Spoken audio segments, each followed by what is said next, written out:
بچوں کو تجوید پڑھانے کا نقصان کیا ہوتا ہے، آج اس ویڈیو کے اندر میں آپ کو بتاؤں گا۔ اور کیونکہ آج کل کے دور میں ہر ماں باپ کی خواہش ہوتی ہے کہ میرا بچہ تجوید کے ساتھ قرآن پاک پڑھے، آج میں آپ کو بتاؤں گا کہ تجوید کے ساتھ بچوں کو پڑھانے کا نقصان کیا ہوتا ہے۔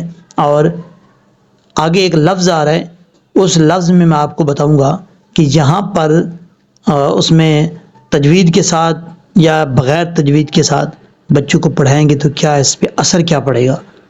ابھی یہاں سے سٹارٹ کرتے ہیں۔ السلام علیکم ورحمۃ اللہ وبرکاتہ۔ صلی اللہ تعالی علی محمد صلی اللہ علیہ وآلہ وسلم۔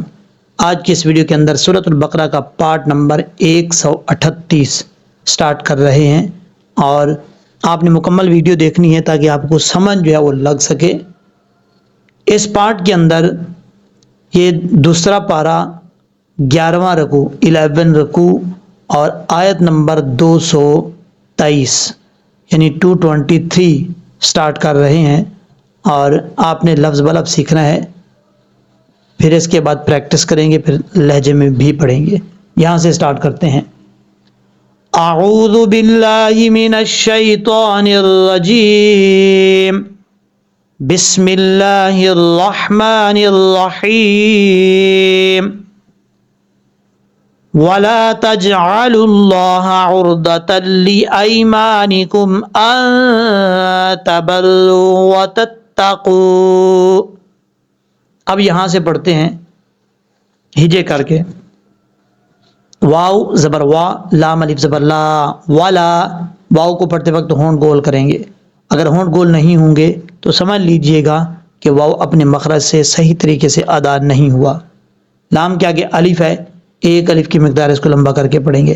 تا جیم زبر تج، عین زبر عا، تج عا، لام لام پیش لل، لام کھڑا زبر لا، ہا زبر ہا، تجعل اللہ۔ تا کے بعد جو جیم ہے، جیم حروف قلقلہ میں سے ہے، اس لیے یہاں پہ قلقلہ کریں گے۔ قلقلہ کا مطلب ہوتا ہے جنبش، آواز کا لوٹنا۔ جیسے ہم گیند جو ہے وہ دیوار پہ مارتے ہیں، اور جیسے ہی دیوار پہ لگتی ہے فوراً واپس لوٹتی ہے، تو اس کو قلقلہ کہا جاتا ہے۔ اگر وہاں پہ جم جائے تو وہ قلقلہ نہیں ہے۔ اسی طریقے سے جیم میں قلقلہ کریں گے، تج تج، اس طریقے سے۔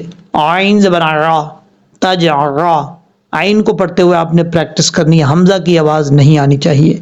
اب یہاں پر جب لام کو لفظ اللہ کے لام سے ملائیں گے تو بیچ میں واو، الف، الف پھر لام، ان چاروں حرفوں کو چھوڑ دیں گے، لام کو ڈائریکٹ لام کے ساتھ ملائیں گے، للہ، اس طریقے سے۔ یہ لفظ اللہ ہے، لفظ اللہ سے پہلے زبر ہو یا پیش ہو تو لفظ اللہ پر پڑھا جاتا ہے۔ پر سے مراد یعنی موٹا پڑھا جاتا ہے، فل ماؤتھ پڑھا جاتا ہے۔ اب یہاں پر لفظ اللہ سے پہلے لام کے اوپر پیش ہے، اس لیے لفظ اللہ کو پر پڑھیں گے، موٹا پڑھیں گے۔ ہا زبر ہا، تجعل اللہ، عین را پیش عور، ضاد زبر ضا، عرضا، تا لام دو زبر تل، لام زیر لی، عرضا لی، حمزہ یا زبر آئی، میم الف زبر ما، نون زیر نی، کاف میم پیش کم، ایمانکم۔ یہاں پر عین کو اپنے مخرج سے ادا کرنا ہے، اعور اعور۔ عین کے بعد جو را ہے یہ را پر پڑھا جائے گا، یعنی موٹا فل ماؤتھ پڑھا جائے گا۔ را ساکن سے پہلے پیش ہو تو را پر پڑھا جاتا ہے، یہ پر حالتوں میں سے ہے۔ اعور ضا، ضاد حروف مستعلیٰ میں سے ہے، پر پڑھا جائے گا۔ اور اس کے بعد ہے تا، تا کو لام سے ملانا ہے۔ یہاں پر ادغام یرملون ہو رہا ہے۔ ادغام کا مطلب ہوتا ہے داخل کرنا، اور ایک حرف کو دوسرے حرف میں داخل کرنے کو ادغام کہا جاتا ہے۔ ادغام کی تعریف کیا ہے؟ نون ساکن اور نون تنوین کے بعد اگر حروف یرملون میں سے کوئی حرف آ جائے تو ادغام یرملون ہوگا۔ اب حروف یرملون کون سے ہیں؟ کتنے ہیں؟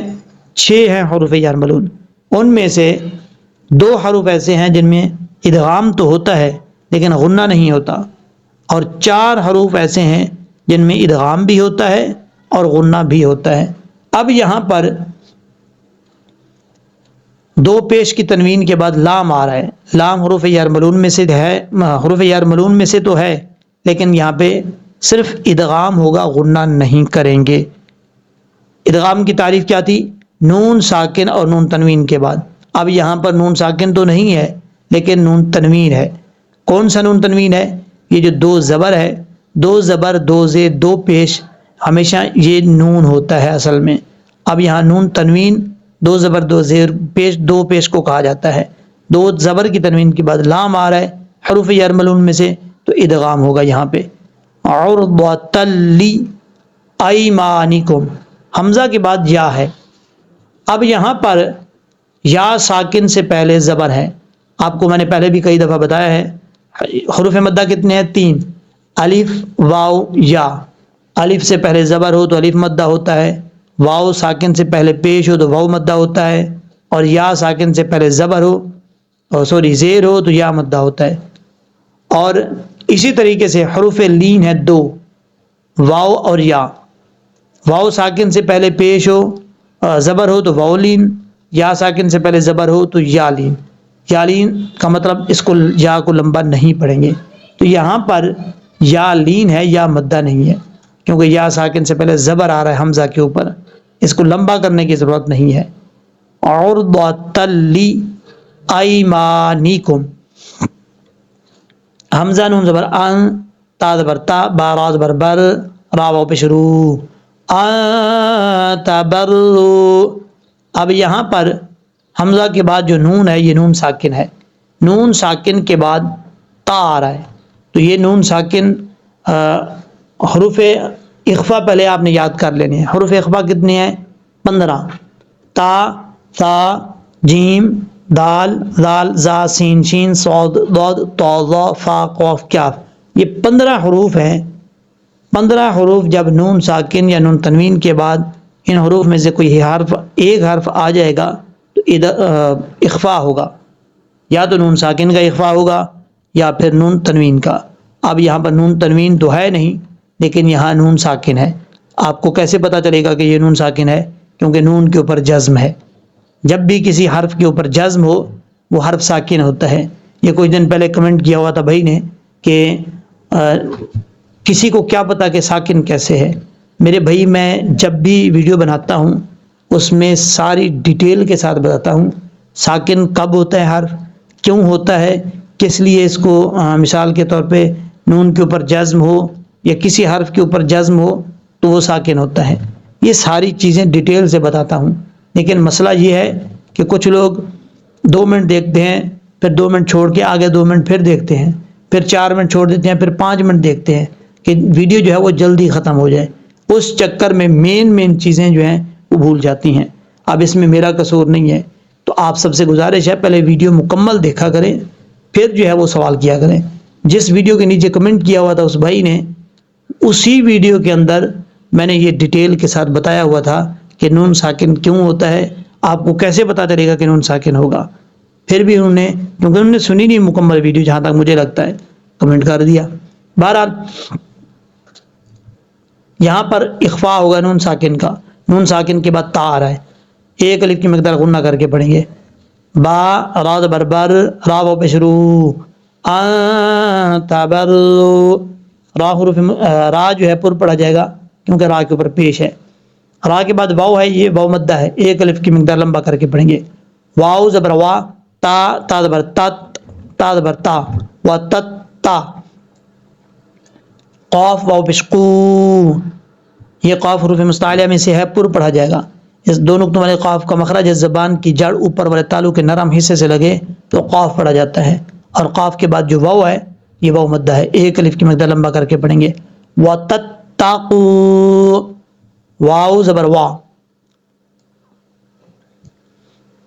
اب اس کے بعد ہے وَتُصْلِحُوا بَيْنَ النَّاسِ، تا صاد پیش، تس لام زیر لی، تس لی، حا واو پیش حو، تا کے بعد جو صاد ہے یہ صاد حروف مستعلیہ میں سے ہے، پر پڑھا جائے گا۔ وَتُصْلِحُوا، حا بریک ہے، اس کو کلیئر ساؤنڈ پڑھیں گے۔ با یا زبر بائی، نون نون زبر نن، نون علی زبر نا، با کے بعد جو یا ہے یہ یا مدہ نہیں ہے، یا لین ہے، اس کو لمبا کرنے کی ضرورت نہیں ہے۔ نون کے اوپر شدہ غنہ کریں گے ایک الف کی مقدار۔ سین زیر سی، بین الناس. اب یہاں پر جب رکیں گے، سٹاپ کریں گے، تو سین جو ہے وہ ساکن ہو جائے گا. اس کے بعد ہے واللہ سمیع علیم. واو لام زبر ول. اچھا یہاں پر یہ چھوٹا تو ہے، اس چھوٹے تو کا مطلب ہے آپ یہاں پہ رک سکتے ہیں، سٹاپ کر سکتے ہیں رکنا چاہیں تو. نہیں رکنا چاہتے تب بھی کوئی پرابلم نہیں ہے.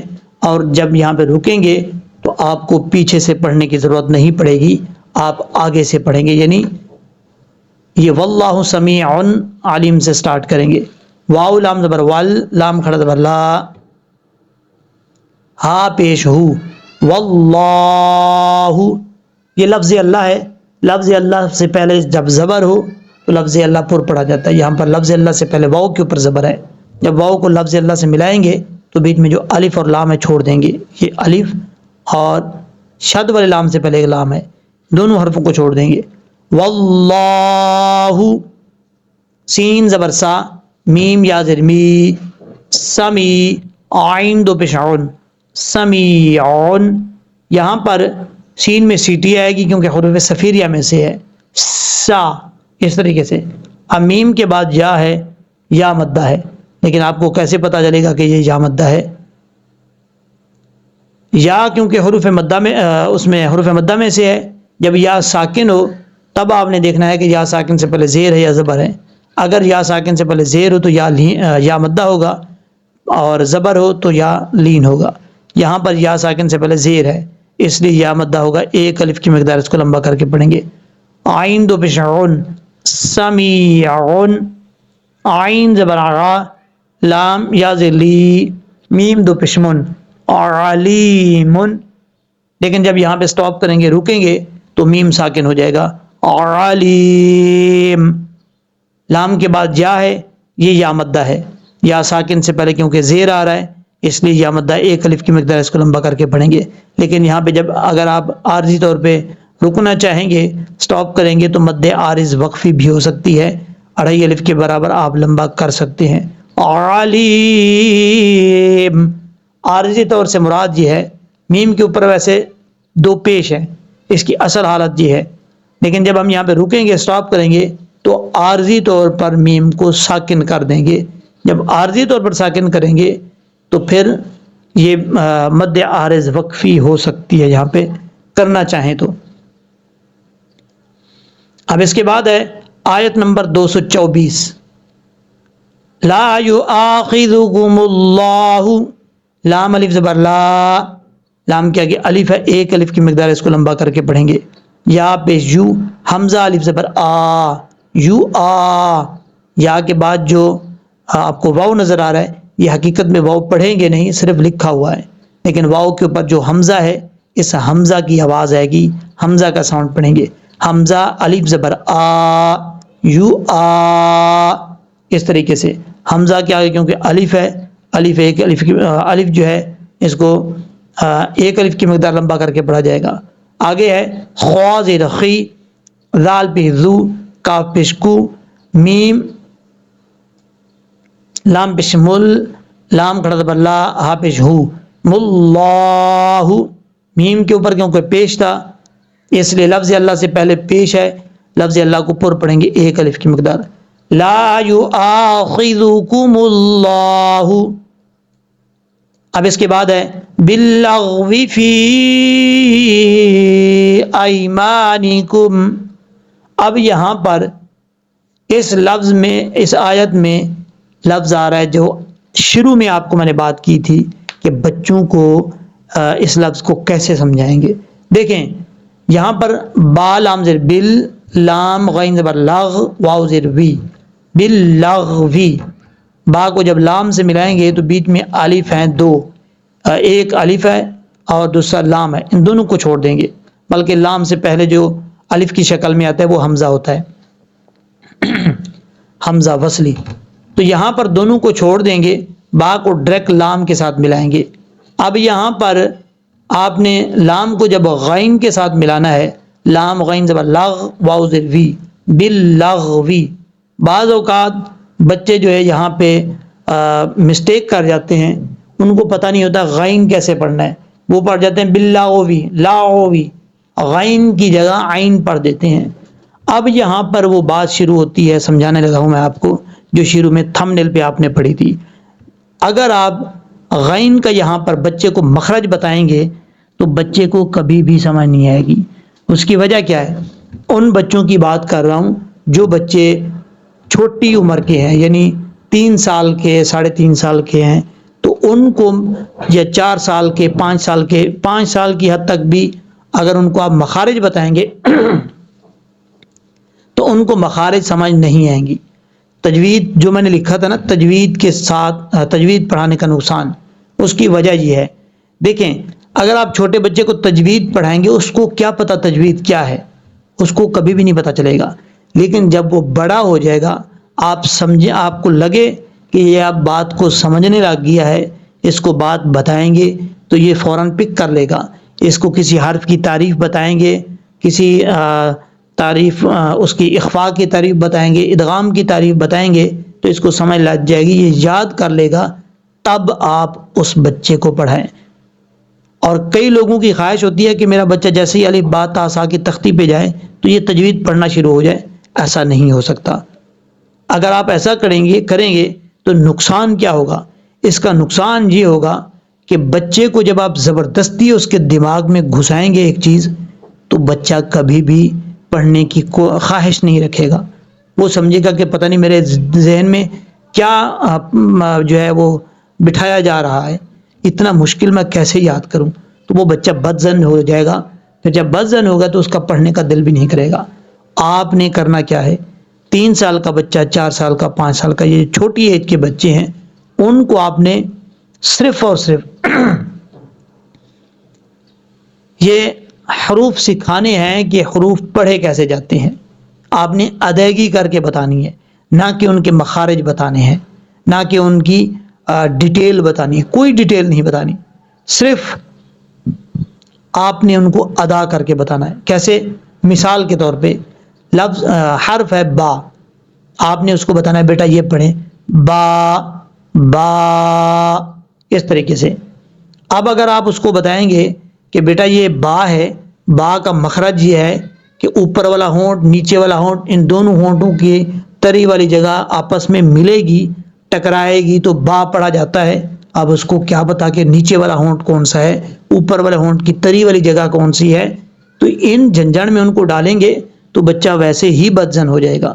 تو ان ڈیٹیل میں چھوٹے بچوں کو جانے کی ضرورت نہیں ہے، ان کو صرف آپ پڑھائیں، ادا کر کے بتائیں، اور یا کوشش کریں کہ کسی ایسے قاری سے پڑھائیں جو ماہر ہو پڑھانے میں، جن کو تجوید کا پتہ ہو، آپ کو لگے کہ یہ جب پڑھیں گے تو پڑھائیں گے تو پتہ چل جائے گا کس طریقے سے جو ہے پڑھایا جا رہا ہے، اور ان کو بتانا ہے با، تا، سا، جیم، اس طریقے سے۔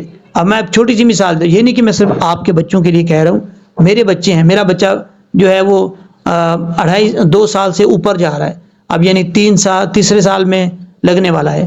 اب میں اپنے بچے کو پہلی تختی پڑھا رہا ہوں قاعدے کی، جب بھی وہ بیٹھتا ہے یا بات چیت کرتے ہیں اس کو میں پڑھاتا ہوں، الف با تا، ماشاءاللہ وہ پوری تختی سنا لیتا ہے، کسی کسی لفظ میں پرابلم ہو جاتی ہے۔ اب میں اگر اس کو پڑھانے لگ جاؤں کہ آپ با کا مخرج سنائیں، تا کا مخرج بتانے لگ جاؤں، جیم کا مخرج بتانے لگ جاؤں، تو وہ کبھی بھی اس چیز کو جو ہے وہ شوق سے نہیں پڑھے گا، وہ سمجھے گا کہ پتہ نہیں مجھے کس چکر میں ڈال دی ہے۔ تو اس لیے میں تو اپنے بچوں کے ساتھ کبھی ایسا نہیں کروں گا، شروع میں اپنے بچوں کو تجوید نہیں پڑھاؤں گا۔ جب یہ کم از کم قاعدہ نورانی پڑھ لیں گے اور اتنا سمجھدار ہو جائیں گے کہ ان کو اگر تجوید کے مخارج، تجوید کی چیزیں بتائیں گے تو یہ فوراً پک کر لیں گے اور اس میں انٹرسٹ رکھیں گے، یاد کرنے کی کوشش کریں گے، تب ان کو تجوید کے بارے میں کچھ بتاؤں گا۔ ورنہ ان کو پہلے جو ہے صرف الفاظ کی ادائیگی، حروف کی ادائیگی بتانی ہے، تاکہ بچے کو شوق لگے، پڑھے کہ میں نے یہ حرف صحیح طریقے سے پڑھ لیا ہے۔ اور یہ کسی ماہر قاری کے پاس ہی یہ کام ہو سکتا ہے، اگر جو قاری صاحب اچھا پڑھانے والے ہیں، اور جو اچھا پڑھائیں گے آپ کے بچے کو، اس کا فائدہ کیا ہوگا، یعنی اس کے تلفظ تو بالکل ٹھیک ہو جائیں گے، باقی ایک چیز رہے گی مخارج اور تعریفیں. یہ چیزیں جب بچہ بڑا ہو جاتا ہے، بڑی ایج میں چلا جاتا ہے، سمجھنے لگ جاتا ہے، اس وقت تو اس کو پڑھا دیں. اور اب یہاں پر لام کے بعد جو غین ہے، غین کو کیا پڑھتے ہیں؟ بعض اوقات عین کی شکل میں پڑھتے ہیں باللغوی، لاغوی. ایسا نہیں کرنا، صرف آپ نے ادا کر کے بتانا ہے کہ غین کی آواز ایسے آئے گی لغوی، باللغوی. اس طریقے سے پڑھنا ہے، مخارج کی طرف نہیں جانا. باللغوی یہ ایک میں اپنی رائے بتا رہا ہوں، اپنا مشورہ، آئیڈیا آپ کو دے رہا ہوں. آگے آپ لوگ کی مرضی ہے، یہ نہ ہو کہ کوئی فتویٰ لگا دے کہ یہ تو بچوں کو تجوید پڑھانے سے روک رہے ہیں. ایسا نہیں ہے. پاکستان میں آپ کو پہلے بھی پتہ ہے کہ فتوے ایسے بکتے ہیں، تو وہ چکر نہیں ہے. اگر کسی کو بات بری لگی تو میں معذرت چاہتا ہوں. میں ایک اپنا آئیڈیا بتا رہا ہوں بچوں کی آسانی کے لیے. آگے چلتے ہیں.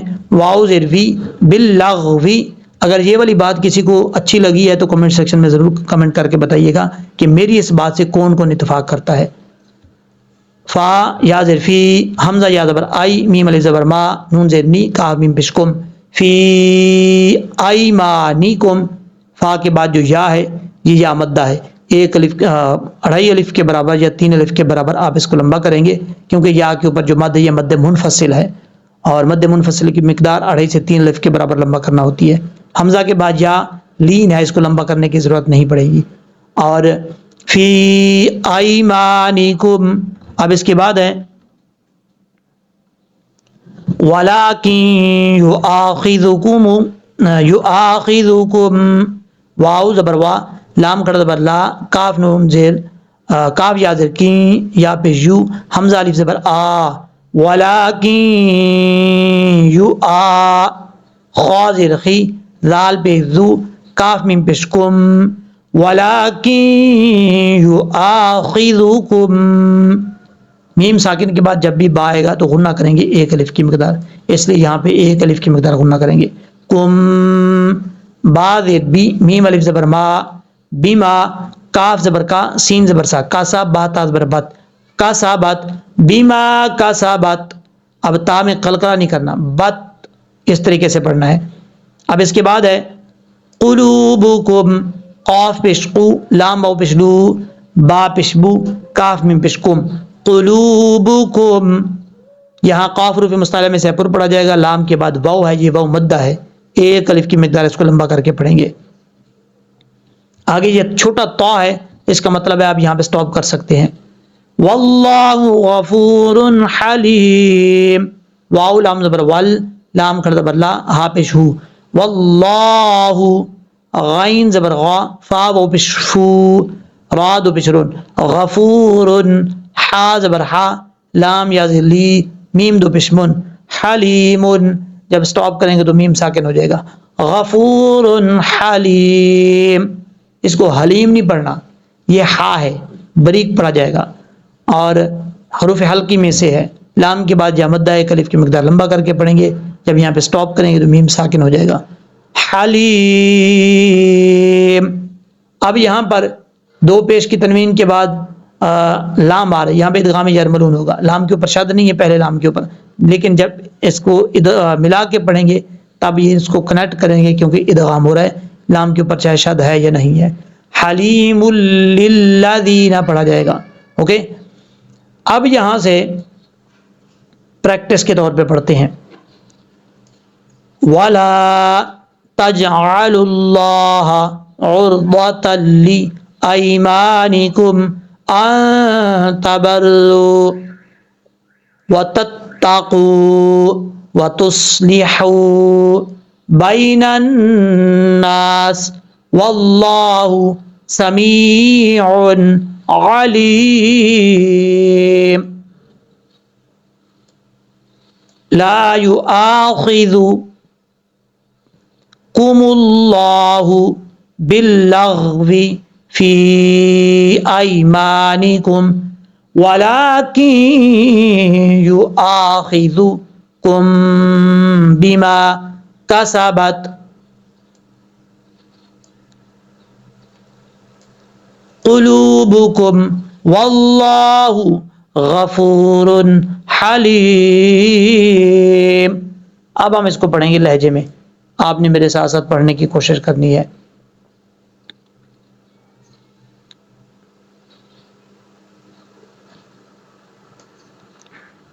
یہاں سے سٹارٹ کر رہے ہیں، اب ایرو نہیں رکھوں گا، صرف پیج کو ادھر ادھر کروں گا۔ وَلَا تَجْعَلُوا اللَّهَ عُرْضَةً لِأَيْمَانِكُمْ أَن تَبَرُّوا وَتَتَّقُوا وَتُصْلِحُوا بَيْنَ النَّاسِ وَاللَّهُ سَمِيعٌ عَلِيمٌ۔ لا يؤاخذكم الله باللغو في أيمانكم ولكن يؤاخذكم بما كسبت قلوبكم والله غفور حليم۔ صدق اللہ العظیم۔ امید ہے کہ جس طریقے سے آپ کو میں نے سمجھایا ہے اچھے طریقے سے سمجھ لگ گئی ہوگی۔ آپ سب سے گزارش ہے اس ویڈیو کو جتنا زیادہ ہو سکے شیئر کریں تاکہ باقی لوگ بھی آپ کی طرح فائدہ اٹھا سکیں، اور یہ صدقہ جاریہ سمجھ کر شیئر کریں۔ اس کا فائدہ کیا ہوگا؟ یہ ایسا صدقہ جاریہ ہے، جب آپ کسی کو بھیجیں گے تو وہ جب تک آپ کا بھیجا ہوا لنک دیکھتے رہیں گے آپ کو اس کا ثواب ملتا رہے گا، چاہے آپ اس دنیا میں ہیں یا اس دنیا میں نہیں ہیں۔ تو ایسے صدقہ جاریہ میں بڑھ چڑھ کر حصہ لینا چاہیے۔ اللہ تبارک و تعالی ہم سب کا حامی و ناصر ہو۔